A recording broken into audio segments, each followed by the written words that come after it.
सितंबर 2026 मिथुन राशि। खोया हुआ आत्मसम्मान मिलने का समय।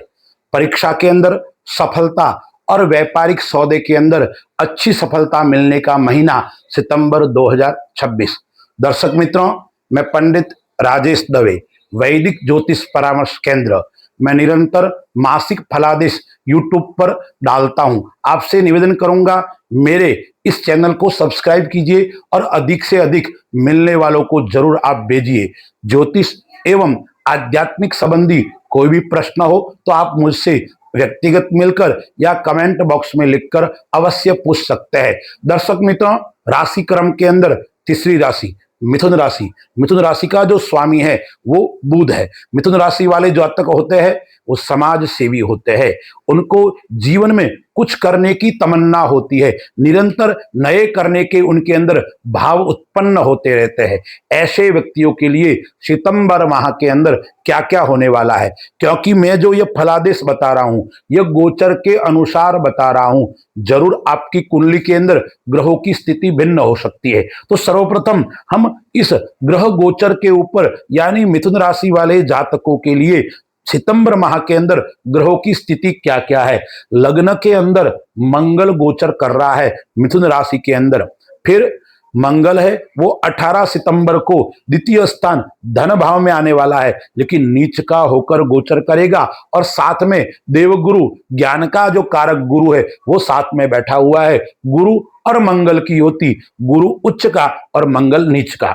तीसरे स्थान के अंदर पराक्रम स्थान के अंदर केतु, सूर्य और बुध बैठा हुआ है।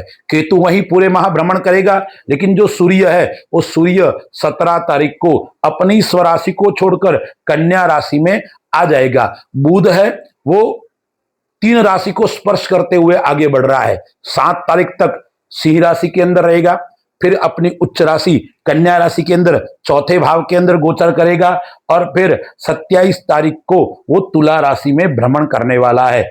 शुक्र, सुख और सुविधा का कारक ग्रह शुक्र, भौतिक सुविधा को देने वाला शुक्र नीच का होकर 2 तारीख तक अपनी कन्या राशि में बैठा हुआ है, लेकिन अपनी स्वराशि 5वें भाव विद्या का भाव और संतान का भाव वहां पे वो पूरे माह गोचर करने वाला है। राहु भाग्य स्थान के अंदर गोचर कुंभ राशि में कर रहा है और न्याय का ग्रह शनि जहां बैठता है वहां अभिवृद्धि करता है, वो मीन राशि के अंदर 10वें भाव के अंदर गोचर कर रहा है। तो यह ग्रहों की स्थिति मिथुन राशि वाले जातकों के लिए, क्योंकि मिथुन राशि वाले जातक है वो क्या है, उत्साह से परिपूर्ण रहते हैं, निरंतर काम करने की तमन्ना इनके अंदर रहती है। उसके कारण शत्रु भी उनके तत्काल उत्पन्न हो जाते हैं। ऐसे जातकों के लिए मैं कुछ तारीखें बता रहा हूं। इन तारीखों में आपको सचेत और सावधान रहना पड़ेगा, अन्यथा आपका बना हुआ काम बिगड़ सकता है। इन तारीखों में आपको वाहन धीरे चलाने की आवश्यकता रहेगी, अन्यथा चोट खरोच का योग भी बन रहा है। वो तारीख कौन सी है? 12, 13, 21, 22, 29 एवं 30 सितंबर मिथुन राशि वालों के लिए कष्टदायक रहने वाली है। इन तारीखों में मैंने जो बताई है, चाहे तो आप नोट कर लीजिए, आजमा के देख लीजिए। ये मैं जो बात बता रहा हूं यह 100% आपके जीवन के साथ में घटित होने वाली है। एक बात का आपको इन तारीखों में और ध्यान रखना है, अपनी योजना किसी के सामने बतानी नहीं है, अन्यथा आपकी योजना का लाभ दूसरा व्यक्ति उठाएगा।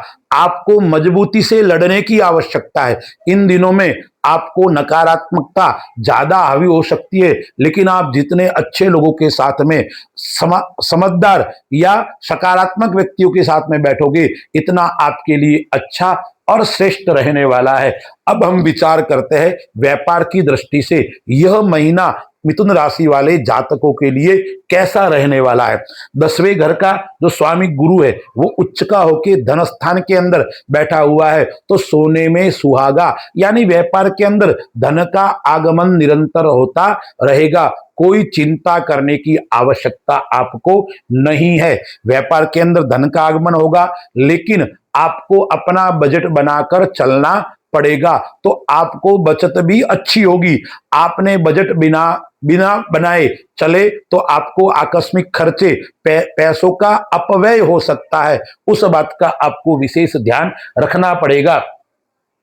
शनि जो बैठा हुआ है वो 10वें घर के अंदर बैठा हुआ है, और गुरु है वो 10वें घर का मालिक है, और छठे घर का मालिक मंगल वो कहाँ बैठा हुआ है? केंद्र के अंदर, लग्न के अंदर बैठा हुआ है, बुध के अंदर बैठा, बुध के घर के अंदर बैठा हुआ है। तो 18 तारीख तक आपका स्वभाव में थोड़ा उतावलापन रहेगा, कार्य करने की शीघ्रतापन आपको ज्यादा रहेगी, इसलिए 18 तारीख तक आपको धैर्यता पूर्वक काम करना है। किसी भी काम में उतावलापन आपको नहीं दिखाना है। यह महीना व्यापार की दृष्टि से आप जिस क्षेत्र में हाथ डालोगे उस क्षेत्र में आपको सफलता मिलेगी। यदि आप सामाजिक क्षेत्र से जुड़े हुए हैं या आप धार्मिक क्षेत्र से जुड़े हुए हैं तो इसे जातकों को आपको मान सम्मान की प्राप्ति होने वाली है। पहले आपके साथ में जो मान सम्मान को ठेस पहुंची थी वो पुनः आपको अच्छा हो जाएगा, यानी अच्छा मान सम्मान, खोया हुआ आत्मसम्मान आपको मिलने वाला है। इस माह के अंदर व्यापार के अंदर आपका जो प्रभुत्व है वो अच्छा रहेगा, या आप सरकारी नौकरी के अंदर कार्यरत है तो वहां आपके जो आसपास में काम करने वाले व्यक्ति है वो आपके कार्य को देखकर प्रभावित होंगे और आपको आत्मसम्मान यानी आपको सम्मान देंगे।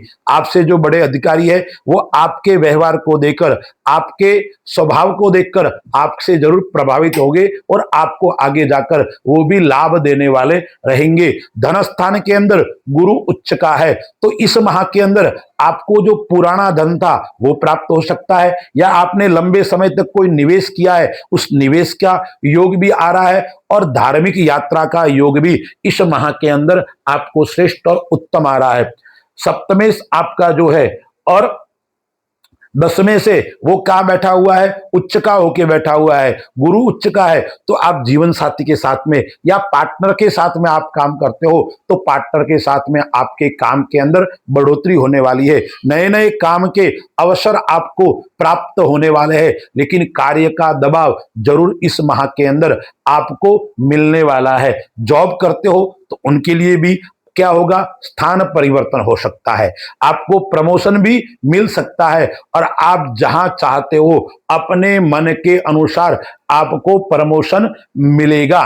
मुश्किलों से उबरना उसका समय भी यह आपके लिए आ रहा है, यानी आपके सामने कोई टिक नहीं पाएगा इस माह के अंदर। तो सितंबर माह के अंदर मिथुन राशि वालों के लिए व्यापार के अंदर आपको श्रेष्ठ और अच्छी सफलता मिलने वाली है, चिंता करने की आपको आवश्यकता नहीं है। अब हम परिवार की दृष्टि से देखते हैं तो परिवार की दृष्टि से जरूर आपके जीवन साथी का स्वास्थ्य थोड़ा नरम गरम रह सकता है, लेकिन बड़ी चिंता करने की आवश्यकता नहीं है। और मां को लेकर आप जरूर चिंतित रहेंगे, मां का स्वास्थ्य भी नरम गरम रहेगा, उसके कारण आपको बार बार अस्पताल के चक्कर काटने पड़ सकते हैं। यह समस्या जरूर आपको दिखाई पड़ेगी। किसी के ऊपर विश्वास करते हो तो करिए, लेकिन आंख बंद करके आपको विश्वास इस माह के अंदर नहीं करना है, क्योंकि आपका जो पराक्रम स्थान है वहां केतु बैठा हुआ है, सूर्य और बुध साथ में बैठा हुआ है। तो आपको परिवार से, भाई बहन से लगाव तो रहेगा, लेकिन भाई बहन के साथ साथ में मित्र है उनसे भी आपको अच्छी सफलता मिलने का योग आ रहा है। जरूर आप संतान भाव से चिंतित रहेंगे इस माह के अंदर। संतान आपके कहे अनुसार नहीं चले या संतान का खर्च ज्यादा होने के कारण आप चिंतित रहेंगे। आपका संतान वर्तमान परिप्रेक्ष्य में देखे तो ज्यादा भौतिक सुख को लेकर वो ज्यादा उसका उधर मन रहेगा, इसलिए उसका जो धन का व्यय है वो भौतिक सुख को लेकर ज्यादा रहेगा, उसके कारण जरूर आप चिंतित रह सकते हैं। अन्यथा संतान का योग यानी संतान से शुभ समाचार, संतान आपका नौकरी के लिए प्रयास कर रहा है तो नौकरी आदि का योग भी इस माह के अंदर आपको बन रहा है, लेकिन संतान के साथ में आपको अच्छी तरह से बनाकर चलनी पड़ेगी। निरंतर वार्तालाप आपको करना पड़ेगा, जितना उनके साथ में आप वार्तालाप करोगे इतना आपके लिए अच्छा और श्रेष्ठ रहने वाला है। नवम भाव के अंदर राहु बैठा हुआ है, इसलिए भाग्य रहेगा, लेकिन भाग्य में उतार चढ़ाव देखने को रहेगा। आप भ्रमित रहेंगे किसी भी कार्य को लिए, यह करूं या यह न करूं, यानी निर्णय शक्ति जरूर आप इस माह के अंदर आपकी कमजोर हो सकती है। तो निर्णय लेने से पहले अच्छे व्यक्तियों से आपको सलाह लेना, अच्छे व्यक्तियों से साथ में आपको उठना बैठना, उनकी सलाह आपको ले आगे जाकर लाभ और श्रेष्ठ फल देने वाली रहेगी। अष्टमेश जो है और नवमे से वो केंद्र के अंदर बैठा हुआ है, तो जरूर आपको आकस्मिक धन की प्राप्ति का योग आ रहा है। आप शेयर मार्केट में काम करते हो, क्रिप्टो करेंसी या सट्टे मार्केट के अंदर काम करते हो, थोड़ा सावधानी पूर्वक करोगे तो आपको जरूर लाभ दे सकता है। स्वास्थ्य की अब हेल्थ की दृष्टि से देखते हैं। हेल्थ की दृष्टि से छोटी मोटी सर्जरी का योग इस माह के अंदर आ रहा है। उसमें पथरी है, प्रोस्टेट है या कमर संबंधी कोई समस्या आपको परेशान कर सकती है। जरूर लग्न के अंदर मंगल बैठा हुआ है, 18 तारीख को मंगल चला जाएगा द्वितीय स्थान के अंदर, फिर मंगल की उच्च की दृष्टि रहेगी 8वें घर के ऊपर, इसलिए बीमारी लंबी नहीं चलेगी, लेकिन छोटी मोटी सर्जरी का योग भी इस माह के अंदर आपके हो सकता है। और दांत और जीभ या मुंह संबंधी रोग भी आपको परेशान कर सकता है, इसलिए आपको खान पान का विशेष ध्यान रखना पड़ेगा। इस माह के अंदर आपको प्राणायाम और योग उसके ऊपर थोड़ा समय आपको देना पड़ेगा। संभव हो तो आपको सूर्योदय से पूर्व उठकर भ्रमण करना, वो आपकी ऊर्जा को और बढ़ाएगा। मंगल ऊर्जा का कारण है, मंगल लग्न में बैठा हुआ है, लेकिन 18 तारीख के बाद में वो दूसरे घर के अंदर जाएगा, तो 18 तारीख के बाद में आपकी ऊर्जा कम हो सकती है, आपका साहस कम हो सकता है। इसलिए निरंतर ऊर्जावान बनने के लिए आपको प्रातःकाल उठना पड़ेगा और स्वास्थ्य के ऊपर थोड़ा ध्यान, यानी दिनचर्या आपकी सही होगी तो आपको इस माह के अंदर कोई चिंता करने की आवश्यकता नहीं है।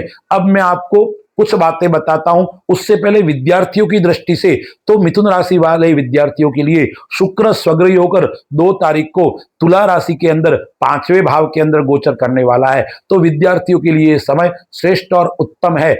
आप बाहर अध्ययन के लिए जा रहे हैं, कोई रुकावट आ रही थी तो रुकावट समाप्त हो जाएगी। आप वीजा के लिए ट्राई कर रहे तो आपको वीजा भी मिल जाएगा। आप कंप्यूटर साइंस या टेक्नोलॉजी क्षेत्र से जुड़े हुए हैं, आईटी क्षेत्र से आप जुड़े हुए व्यक्ति है, ऐसे व्यक्तियों के लिए भी यह समय अच्छा और श्रेष्ठ है। न्याय संबंधी आप कोर्ट न्यायालय यानी वकील ऐसे क्षेत्र से भी आप जुड़े हुए हैं तो भी आपको आत्मसम्मान सफलता मिलने वाला समय इस माह के अंदर आपको दिखाई पड़ रहा है। अब आपको सावधानी और सचेत इस माह के अंदर मिथुन राशि वाले जातकों के लिए किसी को पैसे न उधार देने हैं, न किसी से पैसे उधार लेने हैं। लोन आदि लेते हो कोई बात नहीं, लेकिन किसी व्यक्तिगत आपको उधार पैसे नहीं लेने हैं, उस बात का आपको विशेष ध्यान रखना है। फिर मैंने बताया छोटी मोटी सर्जरी का योग है, इसलिए चोट खरोच लगना गिरना उस प्रकार का योग आ रहा है, तो संभल कर चलना, संभल कर वाहन चलाना, यानी संभल कर कार्य करोगे तो आपको ये सर्जरी से बच सकते हैं। एक बात का मैं आपको और ध्यान देता हूं, उस बात को आपको ध्यान रखना है। आप सरकारी कार्य के अंदर सेवारत है या आप कोई भी सामाजिक क्षेत्र से काम करते हो तो आपको रिश्वत आदि से बचकर रहना पड़ेगा, अन्यथा आपके ऊपर झूठा कलंक भी लग सकता है, आपके ऊपर कोई व्यक्ति प्रश्न वाक्य चिन्ह लगा सकता है। इसलिए आपको सामाजिक कार्य करते हुए आपको विशेष सावधानी बरतते हुए अपनों से जरूर सावधान रहना है, अन्य कोई चिंता करने की आवश्यकता नहीं है। अब मिथुन राशि वालों के लिए उपाय क्या क्या करना है, तो सर्वप्रथम आपको भगवान गणेश जी महाराज की उपासना करनी है। और इस माह के अंदर भगवान गणेश जी का जन्म भाद्रपद महीना में हुआ है और सितंबर माह के अंदर भाद्रपद मास के अंदर ही 14 सितंबर को भगवान गणेश जी की जन्म जयंती है। तो जितना आप गणेश जी का पूजन करोगे इस 10 दिन के अंदर, चतुर्थी से लेकर अनंत चतुर्दशी तक, इतना आपके लिए श्रेष्ठ है। कोई अनुष्ठान की तरह आप कीजिए, आपको विशेष सफलता यानी सभी समस्याएं आपकी समाप्त हो जाएगी। क्या क्या करना चाहिए आपको इस गणेश चतुर्थी के पावन पर्व के ऊपर मैं आपको बताता हूं। आपको गणपति अथर्वशीष का पाठ आता है तो घर के अंदर भगवान गणपति की मूर्ति है उसके ऊपर अभिषेक कर सकते हैं, या गणपति महाराज के 108 नाम है दुर्वा से भगवान गणेश जी का अर्चन कर सकते हैं, या 108 लड्डू ले लीजिए बुधवार के दिन और भगवान गणेश जी महाराज का लड्डू से अर्चन कर सकते हैं। यानी कुल मिलाकर आपको गणेश जी को भजना है। गणेश जी को जितना भजोगे इतना आपके लिए श्रेष्ठ और उत्तम रहना है। और साथ में एक काम और करना है, आपको सूर्य भगवान की पूजा उपासना आपको करनी है। प्रातःकाल सूर्य भगवान को जल चढ़ाना और ओम गृणी सूर्याय नमः इस मंत्र का आप जाप करोगे तो आपके लिए उत्तम और श्रेष्ठ आत्मविश्वास, कॉन्फिडेंस आपका बना रहेगा और आपके सामने शत्रु टिक नहीं पाएंगे। लेकिन आपको सावधानी पूर्वक चलना इस माह के अंदर बहुत जरूरी है। लापरवाही, आलस्य आपको जरूर नुकसान दे सकता है। अस्तु, जय श्री राम।